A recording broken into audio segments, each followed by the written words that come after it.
Welcome, dear listener, to a journey through the life of a man who seized destiny by the throat and bent it to his will.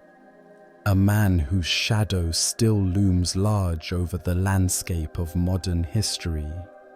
Tonight, we delve into the epic tale of Napoleon Bonaparte, a figure of such monumental ambition and genius that he seems to belong more to the realm of myth than to the pages of history.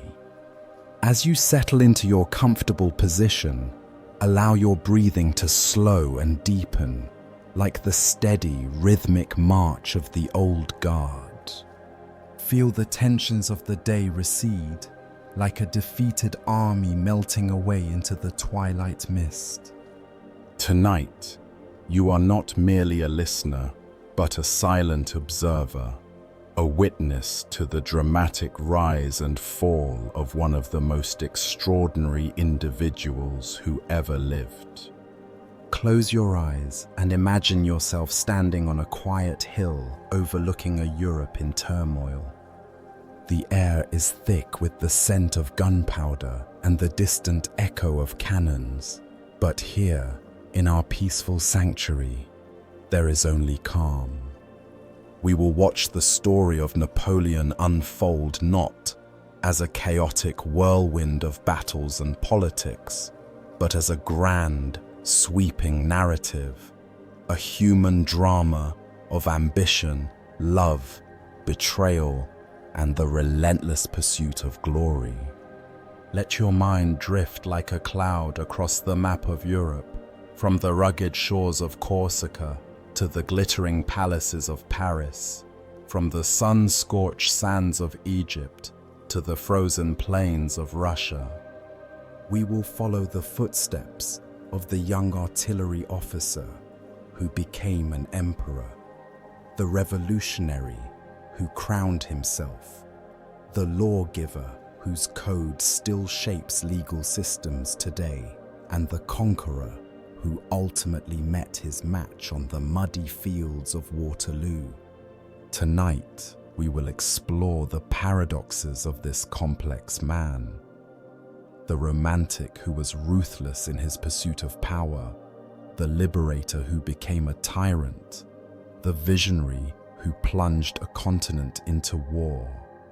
As we journey through his remarkable life, let the story wash over you like a gentle tide, carrying you peacefully toward the shores of sleep, your mind enriched by the tale of a man who, for a brief, brilliant moment, held the world in the palm of his hand. Chapter 1: The Corsican Roots, 1769 to 1778. Our story begins not in the heart of France, but on a rugged, sun-drenched island in the Mediterranean Sea. Picture, if you will, the island of Corsica, a land of ancient mountains, dense forests, and fiercely independent people. It is a place where family honor is paramount, where vendettas can last for generations, and where the scent of wild herbs hangs heavy in the air. It was here, in the town of Ajaccio, on August 15th, 1769, that Napoleone Bonaparte was born. He was the second surviving child of Carlo and Letizia Bonaparte, a family of minor Italian nobility who had lived on Corsica for centuries. Just a year before his birth, the island had been sold by the Republic of Genoa to France, a transaction that would forever alter the course of young Napoleon's life. He was born a Frenchman, but his heart, in his early years, beat with the fiery rhythm of a Corsican patriot. Imagine the young Napoleon, a small, intense boy with piercing grey eyes, exploring the narrow, winding streets of Ajaccio. He was a solitary child, often lost in thought, preferring the company of books to the games of other children. He was proud and quick-tempered, fiercely loyal to his family and his homeland. He spoke Corsican, a dialect of Italian, and his early heroes were not French kings, but Corsican rebels who had fought for independence against both Genoese and French rule. His father, Carlo, was a pragmatic lawyer who, after initially resisting French rule, chose to collaborate with the new authorities to secure a better future for his children. It was through his father's influence that Napoleon and his older brother, Joseph, were able to secure scholarships to attend school in mainland France. This decision, born of practicality, would set Napoleon on a path that would lead him far from the shores of his beloved island. Letizia, his mother, was a woman of formidable strength and character. Stern, pious, and deeply practical, she instilled in her children a powerful sense of discipline, duty, and family loyalty. It was from Letizia that Napoleon inherited his boundless energy, his resilience in the face of adversity, and his unwavering belief in his own destiny. Throughout his life, even at the height of his power, he would hold his mother in the highest esteem, acknowledging her profound influence on his character. As you drift gently towards sleep, picture the young Napoleon standing on the shores of Corsica, looking out across the turquoise waters of the Mediterranean. The sun warms his face, and the sea breeze whispers tales of ancient heroes and distant lands. He feels the pull of his homeland, the deep primal connection to this island of mountains and maquis. But he also feels another pull, a restless ambition, a yearning for a world beyond the horizon. He does not yet know what destiny has in store for him, but he feels its stirrings within his soul, a silent promise of greatness waiting to be fulfilled. Chapter 2: The Making of a Soldier, 1779 to 1793. In 1779, at the tender age of 9, Napoleon left Corsica for the first time, embarking on a journey that would transform the fiery island boy into a disciplined French soldier. Imagine the small, lonely child arriving at the military academy of Brienne-le-Château in northern France. The climate was cold and damp, a stark contrast to the Mediterranean warmth of his home. The language was foreign, and his French was heavily accented, making him an object of ridicule among his aristocratic classmates. These were difficult years, marked by poverty and social isolation.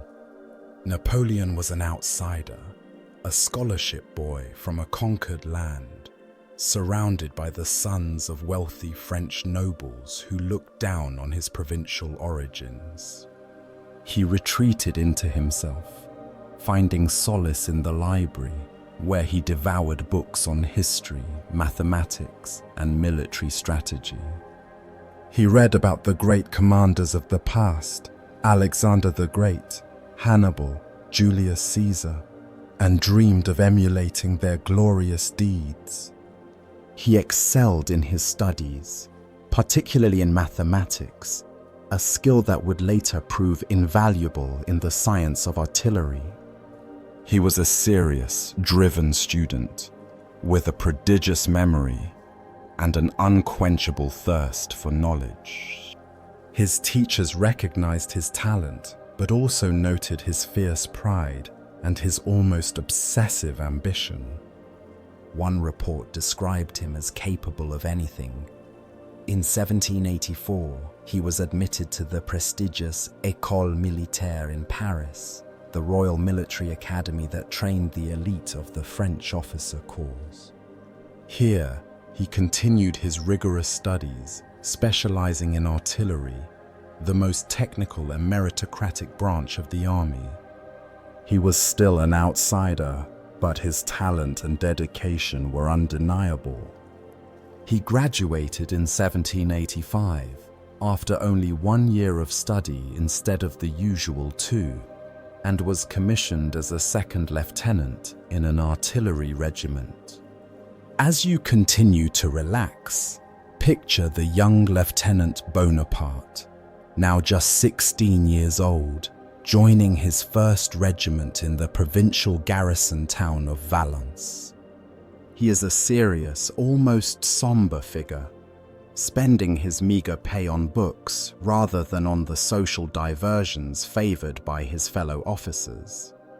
He continues his self-education, reading voraciously on everything from military tactics to political philosophy. He is biding his time, a young eagle waiting for the storm that will allow him to soar. That storm was not long in coming. In 1789, the French Revolution erupted, shaking the foundations of the old order and creating opportunities for ambitious young men like Napoleon. The revolution swept away the privileges of the aristocracy, opening up the highest ranks of the army to men of talent, regardless of their birth. For Napoleon, it was the chance he had been waiting for. His early revolutionary years were a complex mix of French military duty and Corsican political intrigue. He returned to his homeland several times, attempting to play a role in the island's turbulent politics, but his ambitions clashed with those of the established Corsican leader, Pasquale Paoli.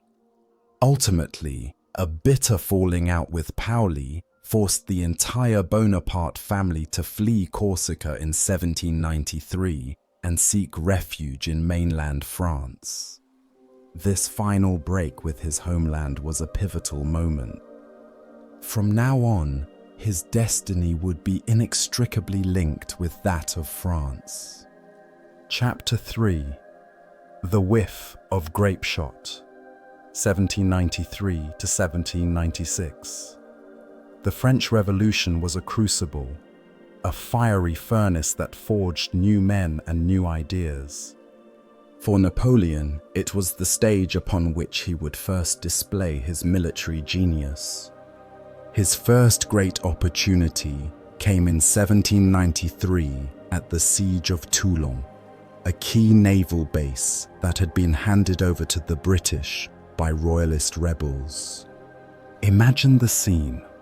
The Revolutionary Army is bogged down, its commanders incompetent, its efforts to retake the city failing. A young, unknown artillery captain, Napoleon Bonaparte, arrives and quickly assesses the situation.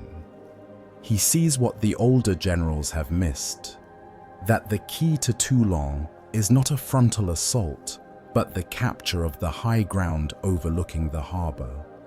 From there, his cannons can rain fire upon the British fleet, forcing them to withdraw.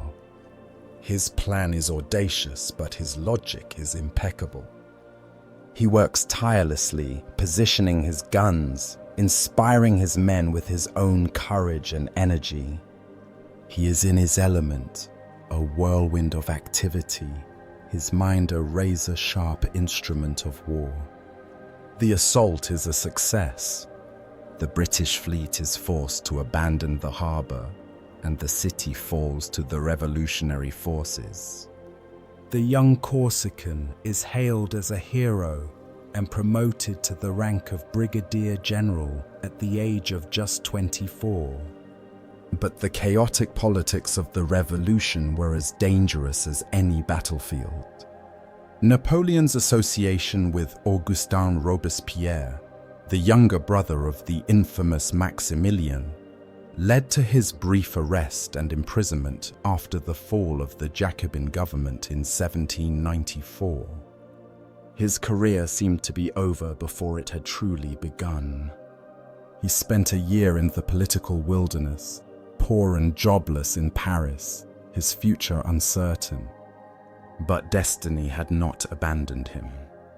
In October 1795, a royalist mob threatened to overthrow the revolutionary government, known as the Directory. The desperate politicians needed a soldier, a man of action who could save them. They remembered the hero of Toulon. Picture Napoleon on the streets of Paris, facing down the royalist insurrection. He is given command of the city's defenses, and he acts with his characteristic speed and decisiveness.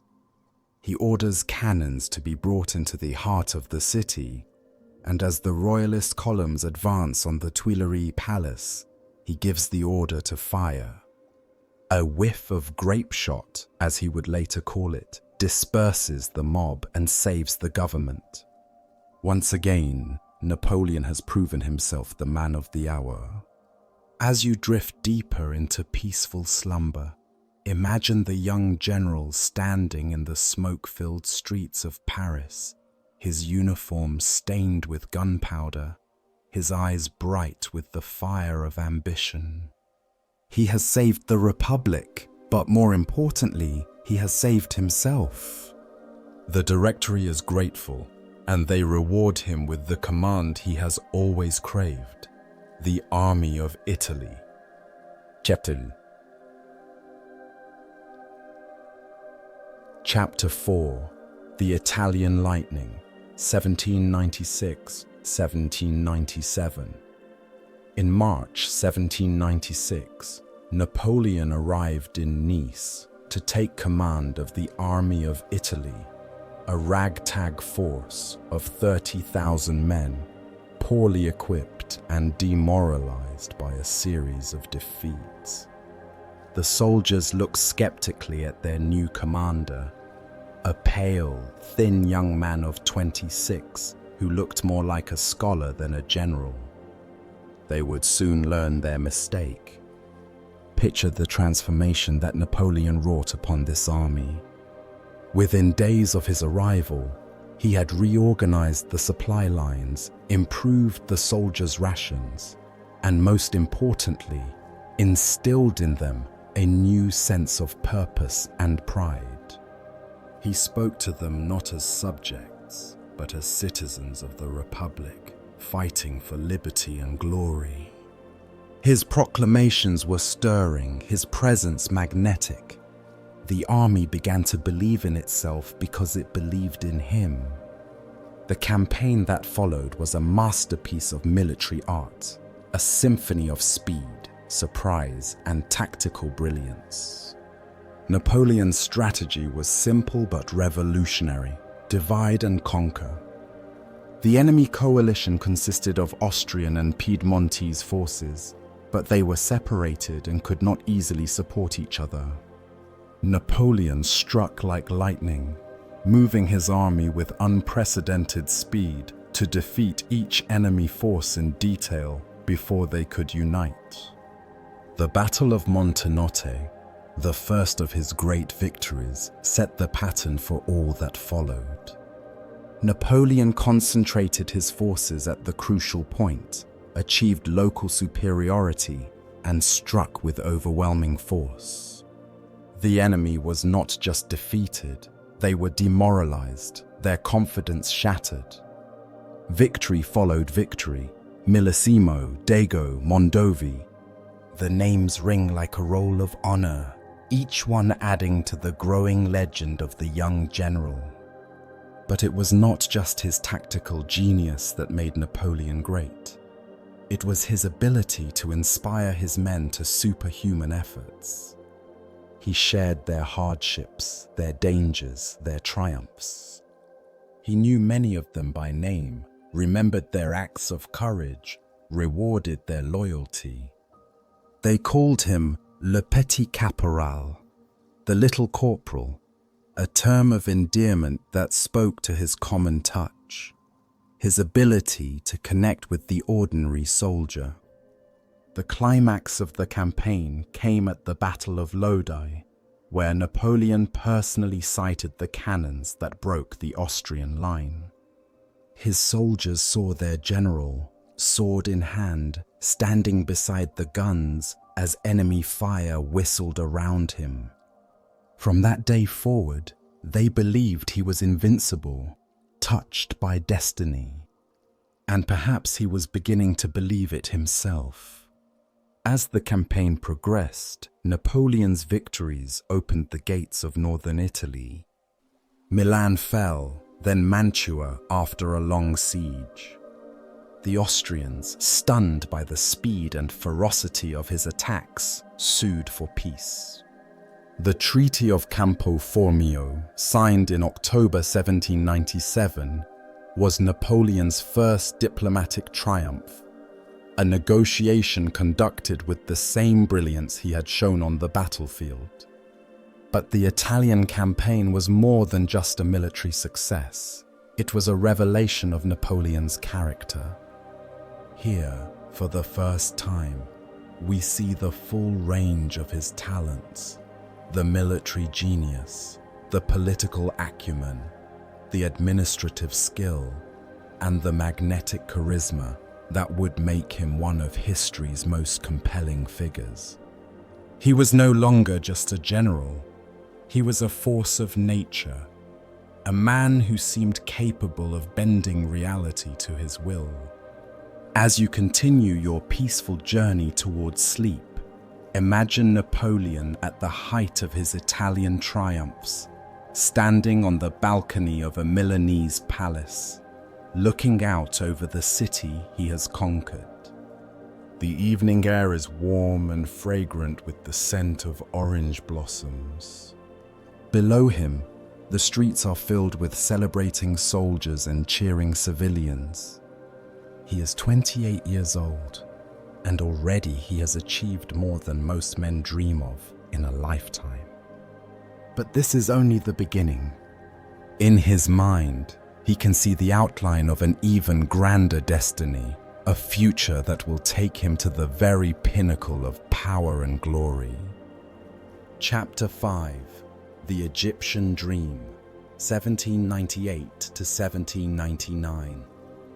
Fresh from his triumphs in Italy, Napoleon found himself in an unusual position for a man of his ambition. He was too successful for his own good.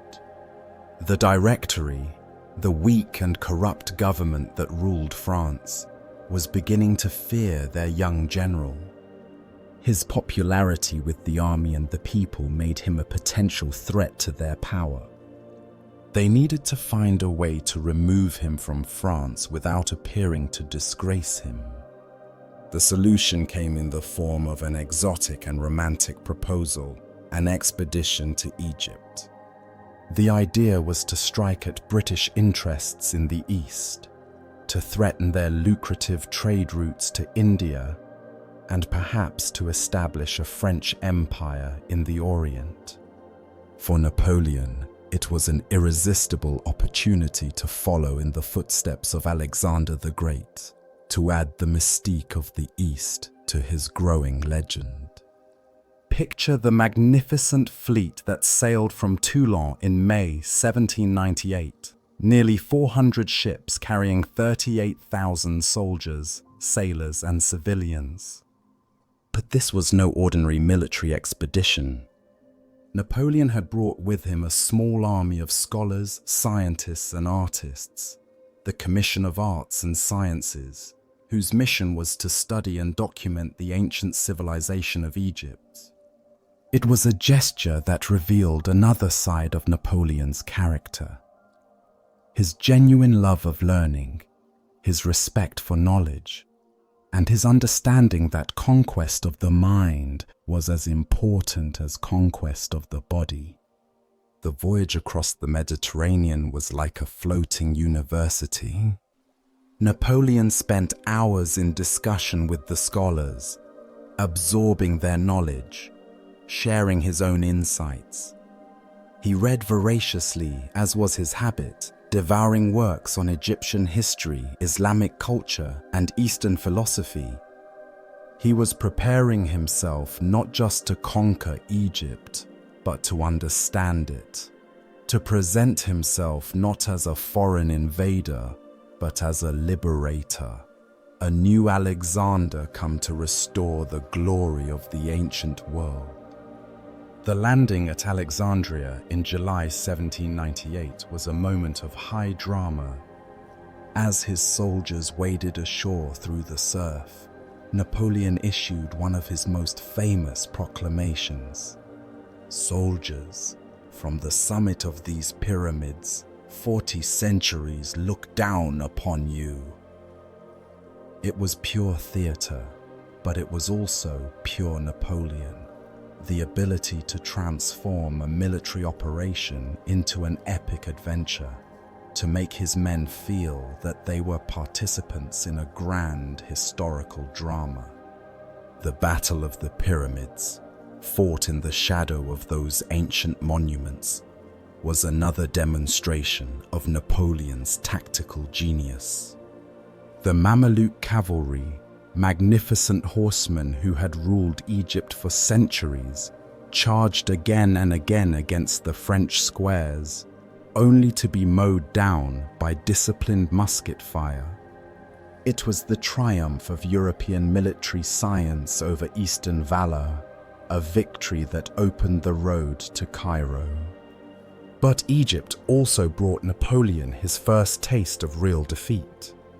Admiral Nelson's destruction of the French fleet at the Battle of the Nile left the Army of the Orient stranded, cut off from France and reinforcements.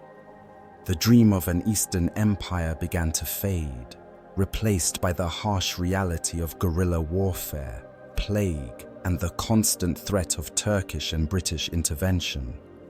Yet even in adversity, Napoleon's genius shone through. He adapted to local conditions, presenting himself as a protector of Islam, a friend of the Prophet. He established a new government, the Divan, that included both French officials and Egyptian notables. He encouraged his scholars to continue their work, and their discoveries, including the Rosetta Stone, would revolutionize our understanding of ancient Egypt. As you sink deeper into restful sleep, imagine Napoleon standing before the Great Sphinx at Giza, the desert wind whispering around the ancient monument. The stars shine brilliantly in the clear Egyptian sky, the same stars that had looked down upon the pharaohs of old. He is far from home, isolated in this land of sand and mystery, but he is not discouraged. In his mind, he is already planning his next move, his return to France, his rise to even greater power. The Egyptian adventure may not have achieved all its goals, but it has added another layer to his legend, another chapter to the epic story of his life. Chapter 6: The Coup of 18 Brumaire, 1799. While Napoleon was campaigning in the deserts of Egypt, France was sliding into chaos. The Directory, never strong, was crumbling under the weight of military defeats, economic crisis, and political corruption. The revolution, which had promised liberty, equality, and fraternity, seemed to be devouring itself in an endless cycle of violence and instability. The French people, exhausted by a decade of upheaval, yearned for order, for a strong hand to guide them out of the wilderness. News of the crisis reached Napoleon in Egypt, carried by smuggled letters and whispered reports from newly arrived officers. He saw his opportunity, the moment he had been waiting for since his youth. In August 1799, he made the fateful decision to abandon his army and return to France. It was a risky gamble. Deserting his post could have meant court-martial and disgrace. But Napoleon had always been willing to stake everything on a single throw of the dice.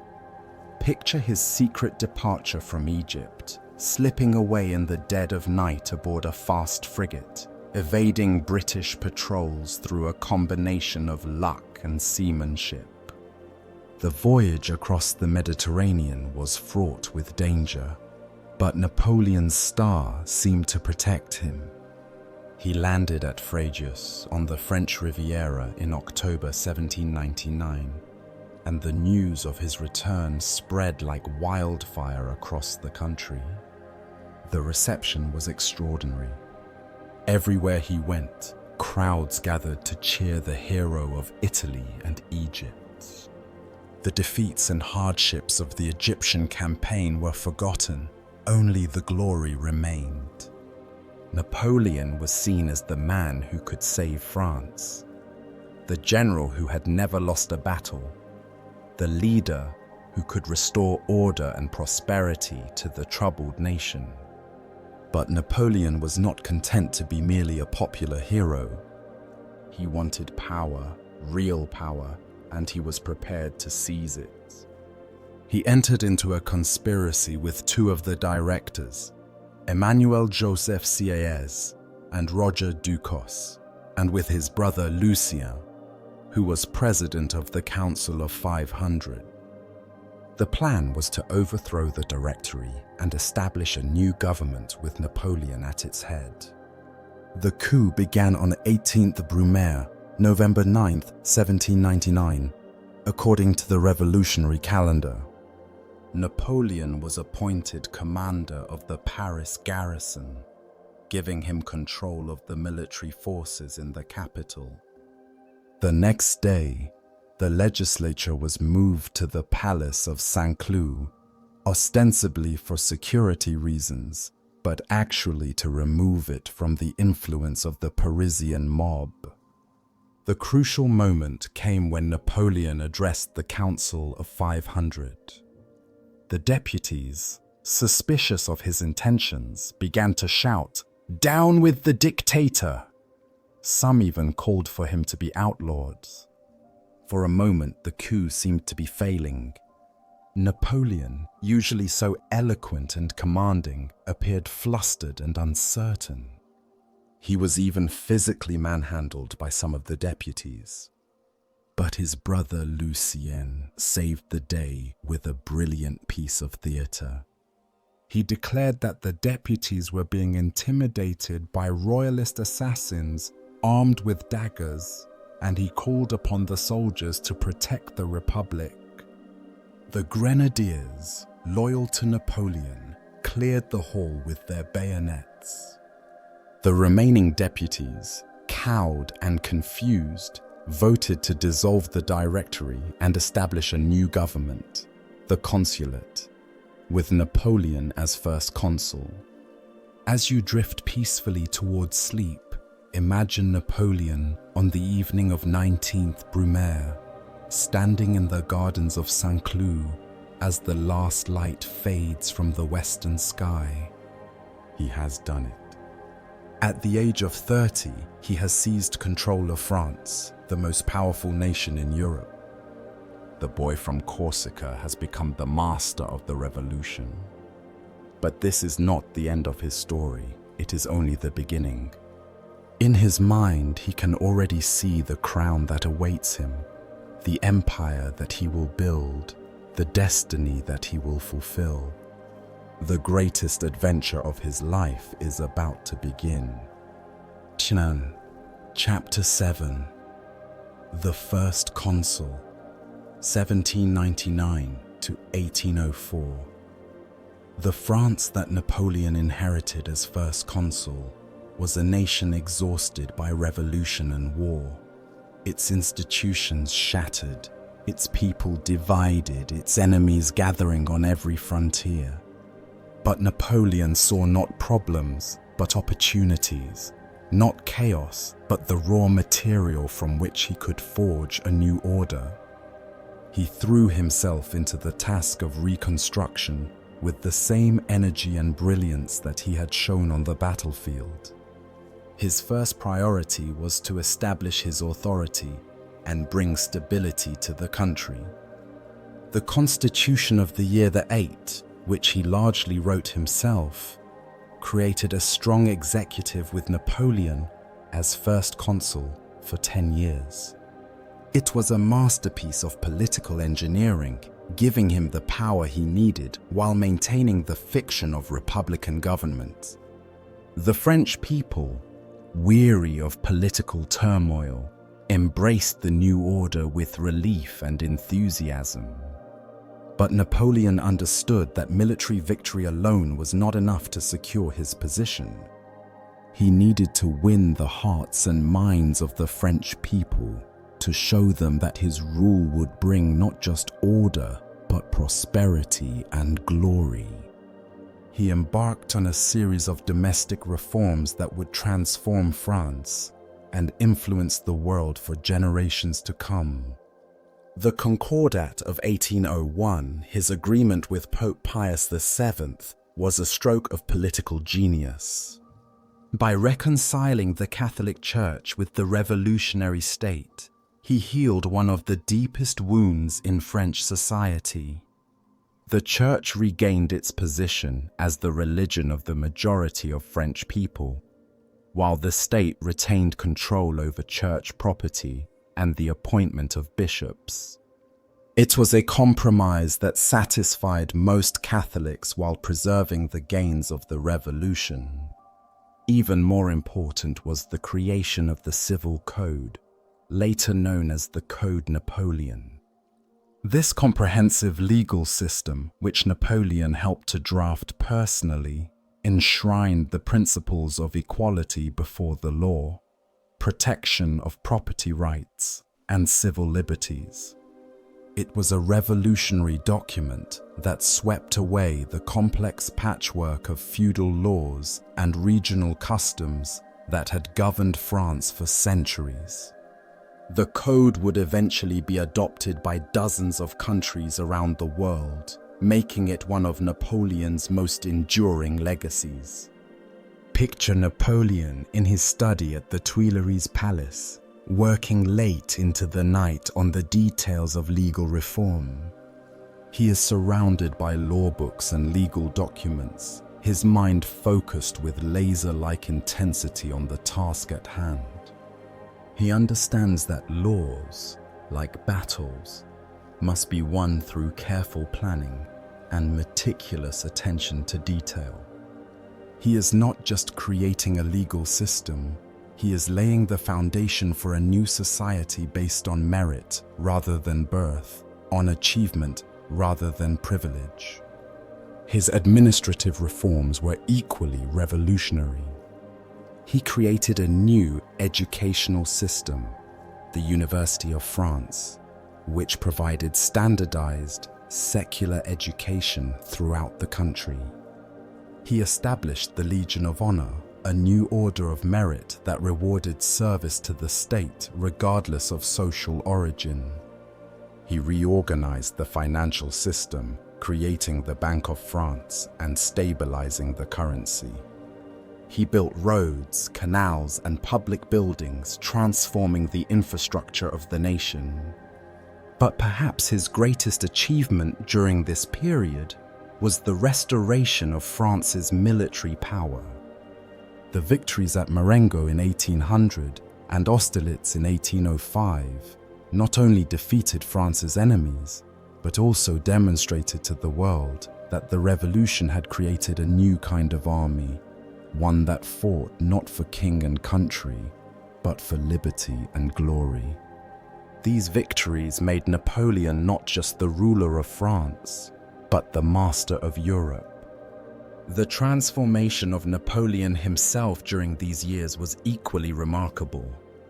The thin, pale young general had become a figure of imperial majesty, his presence commanding, his confidence absolute.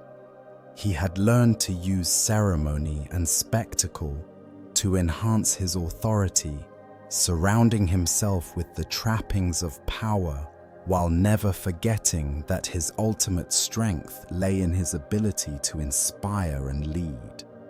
As you continue your peaceful journey towards sleep, imagine Napoleon at the height of his consular power, standing on the balcony of the Tuileries Palace as the sun rises over Paris. The city spreads out before him, bustling with activity, prosperous and secure under his rule. He has kept his promise to the French people. He has given them order without tyranny, glory without chaos, progress without revolution. But in his heart, he knows that this is not enough. The title of First Consul, however powerful, is still a republican office, still subject to the whims of politics and the passage of time. He dreams of something more permanent, more glorious, more fitting to his destiny. He dreams of a crown. Chapter 8: The Emperor's Crown, 1804 to 1807. The transformation of Napoleon from First Consul to Emperor was not a sudden decision, but the culmination of years of careful planning and political maneuvering. By 1804, he had consolidated his power so thoroughly that the question was not whether he would become emperor, but when and how. The discovery of the Cadoudal plot, a royalist conspiracy to assassinate him, provided the perfect pretext for the final step. Picture the scene in the Senate on May 18, 1804, when the proposal to make Napoleon Emperor of the French was formally presented. The senators, many of them former revolutionaries who had once sworn to destroy monarchy forever, now voted overwhelmingly to create a new imperial dynasty. It was a moment of supreme irony. The revolution had come full circle, creating an emperor more powerful than any king France had ever known. But Napoleon understood that legitimacy could not be imposed by force alone. It had to be earned through spectacle, ceremony, and the careful manipulation of symbols and traditions. The coronation ceremony at Notre Dame Cathedral on December 2nd, 1804, was designed to be the most magnificent spectacle Europe had seen in generations. Imagine the great cathedral on that cold December morning, transformed into a glittering theatre of power. The ancient stones were draped with silk and gold, the altar blazed with candles, and the air was thick with incense and the rustle of silk. Pope Pius VII had come from Rome to preside over the ceremony, lending the authority of the Church to Napoleon's new dignity. The greatest artists of the age, David, Isabey, Percier, had collaborated to create a visual feast that would proclaim to the world that a new Caesar had arisen. The moment of coronation itself was pure Napoleon. As the Pope prepared to place the crown upon his head, Napoleon took it from his hands and crowned himself, a gesture that symbolized his independence from all earthly authority. He then crowned Josephine as Empress, a tender moment that revealed the romantic side of his nature. The message was clear. Napoleon owed his throne to no one but himself and his own genius. The years that followed the coronation were the golden age of the Napoleonic Empire, a time when his power seemed limitless and his genius unchallenged. The Grande Armée, the magnificent military machine he had created, swept across Europe like an unstoppable force of nature. The Battle of Austerlitz on December 2nd, 1805, exactly 1 year after his coronation, was perhaps his greatest tactical masterpiece, a victory so complete that it shattered the Third Coalition and established French hegemony over the continent.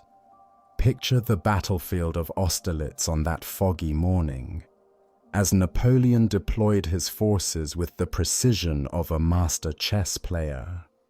He had deliberately weakened his right flank, tempting the Austro-Russian army to attack there while he prepared a devastating counterstroke against their center. When the fog lifted and the battle was joined, his plan unfolded with clockwork precision. The enemy center collapsed, their army was split in two, and by evening, the combined forces of Austria and Russia were in full retreat. The victory at Austerlitz was followed by a series of triumphs that seemed to confirm Napoleon's invincibility. Jena and Auerstedt in 1806 destroyed Prussian military power in a single day. Eylau and Friedland in 1807 forced Russia to sue for peace. The Treaty of Tilsit, signed on a raft in the middle of the Niemen River, divided Europe between Napoleon and Tsar Alexander I, making them partners in the domination of the continent. But it was not just military conquest that marked these years. It was also the creation of a new European order. Napoleon redrew the map of the continent, abolishing the Holy Roman Empire, creating new kingdoms for his brothers and marshals, and spreading the principles of the French Revolution across Europe. The Code Napoleon was introduced in conquered territories, bringing with it the ideals of legal equality and civil rights. Feudalism was abolished, religious tolerance was established, and the barriers to trade and commerce were removed. Napoleon himself was transformed during these years from a military dictator into a true emperor, a figure of almost mythical proportions. He created a new nobility, the imperial nobility, based on service rather than birth. He established a court at the Tuileries that rivaled Versailles in its splendor, surrounding himself with ceremony and protocol that enhanced his majesty. He married into the oldest royal family in Europe, taking Marie-Louise of Austria as his second wife after divorcing Josephine for her failure to provide him with an heir.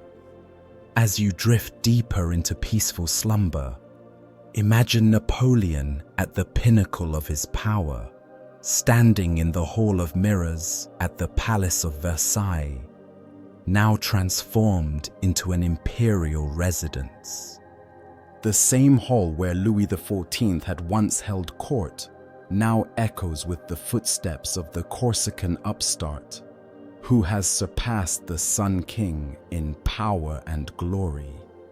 The mirrors reflect not just his image, but the image of a new Europe, a continent united under his rule, shaped by his vision and governed by his will. He has achieved everything he ever dreamed of, and more. But in the distance, storm clouds are gathering, and the first whispers of the catastrophe that will destroy his empire are beginning to be heard. Chapter 9: The Russian Winter, 1812. By 1812, Napoleon stood at the zenith of his power, master of an empire that stretched from the Atlantic to the borders of Russia. But this very success contained the seeds of his destruction. The continental system, his economic blockade designed to strangle British trade, was beginning to strain his alliance with Tsar Alexander I. Russia's withdrawal from the system and its resumption of trade with Britain was a direct challenge to Napoleon's authority that he could not ignore. The decision to invade Russia was perhaps the most fateful of Napoleon's career. It was born not of necessity, but of hubris, the belief that his genius could overcome any obstacle, that his Grande Armée was invincible, that destiny itself was on his side.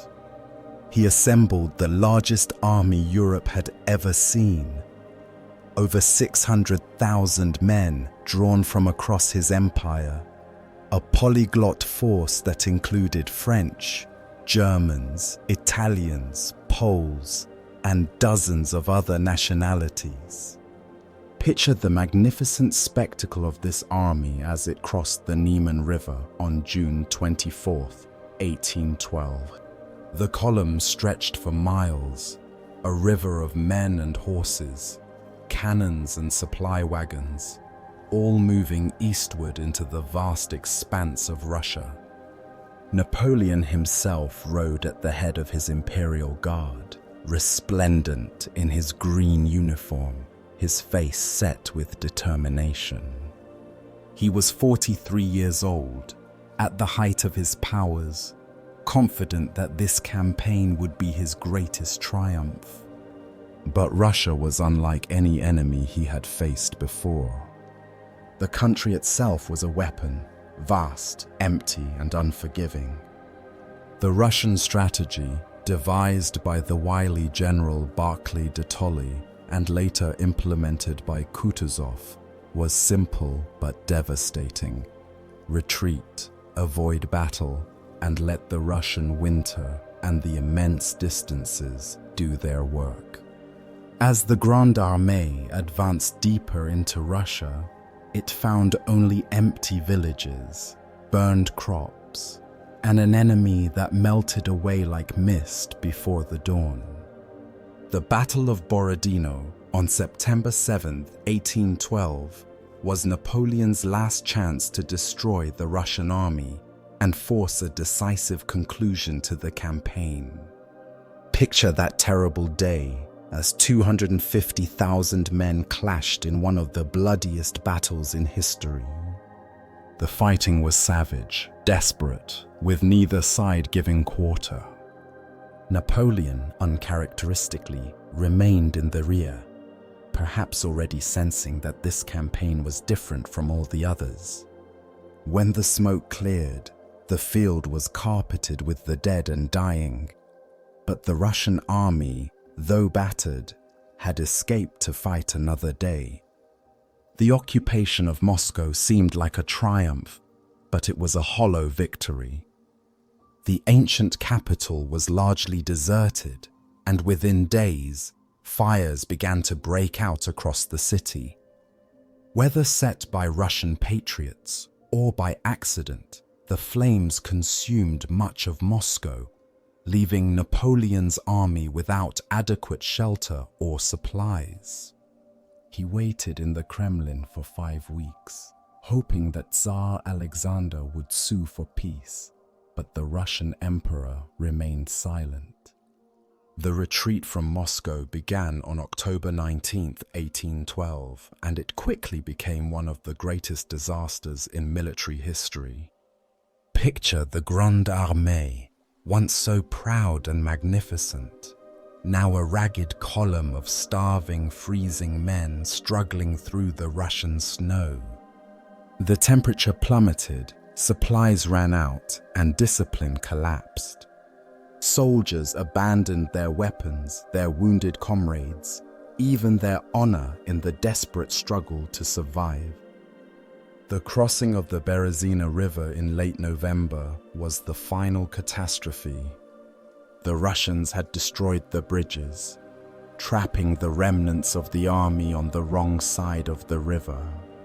For 3 days, French engineers worked in the icy water to build makeshift bridges while the army fought off Russian attacks. Thousands drowned or froze to death in the crossing, and the Grande Armée effectively ceased to exist as a fighting force. Napoleon himself abandoned the army in early December, racing back to Paris in a sleigh to deal with the political crisis that the disaster had created. Of the 600,000 men who had crossed the Niemen in June, fewer than 30,000 would return in fighting condition. The myth of Napoleonic invincibility was shattered forever. As you continue your peaceful journey towards sleep, imagine Napoleon in his sleigh, racing through the frozen landscape of Eastern Europe. the ruins of his greatest army left behind in the Russian snow. The man who had conquered Europe is now fleeing for his life, his empire crumbling around him. But even in this moment of supreme crisis, his mind is already working, already planning his comeback. He knows that this is not the end, but merely another chapter in his extraordinary story. The eagle may have fallen, but it is not yet dead. Chapter 10, The 100 Days, 1814 to 1815. The disaster in Russia unleashed forces that Napoleon could not control. The coalition of his enemies, Britain, Russia, Austria, and Prussia, sensed weakness and moved in for the kill. The campaigns of 1813 and 1814 were a desperate rearguard action as Napoleon fought with all his old skill and energy to preserve his empire. But the odds were overwhelming, and one by one his allies deserted him. The Battle of Leipzig in October 1813, known as the Battle of the Nations, was the largest battle in European history before the First World War. For 3 days, Napoleon fought against the combined armies of the coalition, but even his genius could not overcome such numerical superiority. The defeat opened the road to France, and by March 1814, enemy armies were marching on Paris. Picture Napoleon in his final campaign, the Campaign of France in 1814, fighting with the desperate energy of a cornered lion. With an army of raw recruits and old veterans, he won a series of brilliant tactical victories against vastly superior forces. But it was too little, too late. Paris fell, his marshals deserted him, and on April 6, 1814, he was forced to abdicate and accept exile to the island of Elba. The Bourbon Restoration under Louis XVIII was a pale shadow of the old monarchy, and France quickly grew disillusioned with the returned émigrés and their foreign backers. News of this discontent reached Napoleon on Elba, and he began to plan his return. On February 26, 1815, he escaped from the island with a handful of followers and landed on the French coast near Cannes. What followed was one of the most extraordinary episodes in history. As Napoleon marched north toward Paris, the armies sent to stop him went over to his side. At Grenoble, he faced a regiment with their muskets trained on him. "Soldiers," he cried, opening his coat, "if any of you wishes to kill his emperor, here I am." The soldiers threw down their weapons and cheered. Marshal Ney, who had promised Louis XVIII to bring Napoleon back in an iron cage, embraced his old commander and joined the growing procession. Picture the scene as Napoleon entered Paris on March 20th, 1815, exactly 100 days after his escape from Elba. The crowds went wild with enthusiasm. The tricolour replaced the white flag of the Bourbons, and for a brief, shining moment, it seemed as if the magic had returned. But Europe would not tolerate his comeback. The coalition powers declared him an outlaw and began assembling their armies for a final confrontation. Napoleon knew that his only chance was to strike quickly, to defeat his enemies before they could unite against him. He chose to attack the Anglo-Prussian forces in Belgium, hoping to drive a wedge between Wellington and Blucher and force them to retreat separately. The campaign began promisingly with victories at Quatre Bras and Ligny, but the decisive battle would be fought on a muddy field near the village of Waterloo. June 18th, 1815 dawned grey and wet, the ground sodden from the previous night's rain. Napoleon delayed his attack, waiting for the ground to dry so that his artillery could be more effective. It was a fatal hesitation. When the battle finally began, the French fought with all their old courage and skill, but they were facing the iron